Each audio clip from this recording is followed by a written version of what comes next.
பேரிச்சம்பழம் அப்பம் எப்படி பண்ணுறதுன்னு பார்க்கலாம். இதுக்கு ஒரு நல்லா சோக் பண்ண உளுந்து ஒரு கப்பு எடுத்திருக்கேன். இப்போ இதில் அரை தான் போட்டிருக்கேன். இப்போ ஃபுல்லாகவே போட்டுட்டேன். இது ஊற வச்சது ஒரு கப் இருக்கும். இது கூட 15 பேரிச்சம்பழம் தோல் நீக்கிடுங்க. முடிஞ்ச அளவு எவ்வளோ தோல் இருக்கோ அதை எடுத்துருங்க. எடுத்துகிட்டு போட்டுக்கோங்க. 15லேருந்து 16 போடலாம். இது கூட ஒரு 3லேருந்து 4 டேபிள் ஸ்பூன் அளவு வாட்டர் போட்டுக்கலாம்.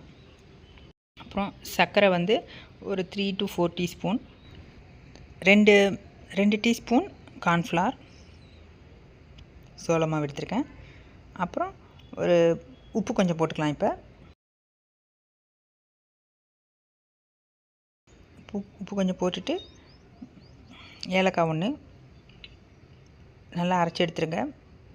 அரைச்சிட்டதுக்கப்புறம் ஒரு 2 டீஸ்பூன் அளவு ரவை சேர்த்துக்கலாம். 2 டீஸ்பூன் சேர்த்தாச்சு. இதை அப்படியே மிக்ஸ் பண்ணிக்கோங்க, அரைக்க வேண்டாம். மிக்ஸ் பண்ணிவிட்டு ஒரு பவுலில் நம்ம போட்டுக்கலாம்.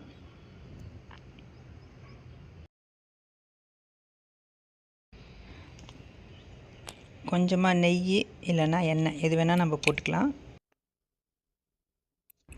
இது நீங்கள் எண்ணெயில் ஸ்ட்ரெயிட்டாக ஃப்ரை பண்ணிங்கன்னா நிறைய எண்ணெய் பிடிக்கும். அதனால் இந்த மாதிரி பண்ணிங்கன்னா பெஸ்ட்டாக வரும்.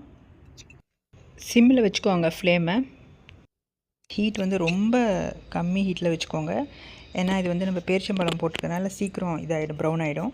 நம்ம இதில் உளுந்து சேர்த்துருக்கனால ஃபுல்லாக ப்ரோட்டீன் ரிச் டிஷ்ஷுங்க இது. இப்போ நம்ம போட்டுடலாம். கொஞ்சம் கொஞ்சமாக போட்டுருங்க.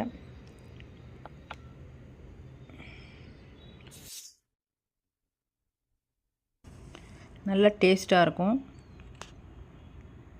ட்ரை பண்ணி பாருங்கள். எப்போதுமே அவுட் சைடு ரவுண்ட்லேருந்து போட்டு வந்தீங்கன்னா ரொம்ப கருகாது. பட் அதெல்லாம் நான் இப்போ இன்சைடில் போட்டிருக்கேன். சரி, எதுக்கும் காமிக்கலான்ட்டு ஒரு 1லேருந்து 1.5 நிமிஷம் வரைக்கும் மூடி வச்சிடலாம். இப்படி இப்போ நம்ம இதை டர்ன் பண்ணி விட்டுருங்க. திருப்பி போட்டதுக்கப்புறம் நம்ம மூடி போட வேண்டிய அவசியம் கிடையாது. நம்ம இதை செக் பண்ணிடலாம். நல்லா வந்துடுச்சு. நல்லா டேஸ்ட்டாக இருக்குங்க. இது ஹெல்த்தியும் கூட. ஆஸ் யூஷுவல் சீக்கிரமாகவே பண்ணிடலாம். கொஞ்சம் கேர்ஃபுல்லாக இருக்கணும்னா அந்த தீ தான். ரொம்ப ஃப்ளேமை ரொம்ப கம்மியில் வச்சு பண்ணிங்கன்னா ரொம்ப ஃபஸ்ட் கிளாஸாக வரும். ட்ரை பண்ணுங்கள். சப்ஸ்கிரைப் பண்ணாதவங்க என் சேனலை சப்ஸ்கிரைப் பண்ணுங்கள். தேங்க்யூ.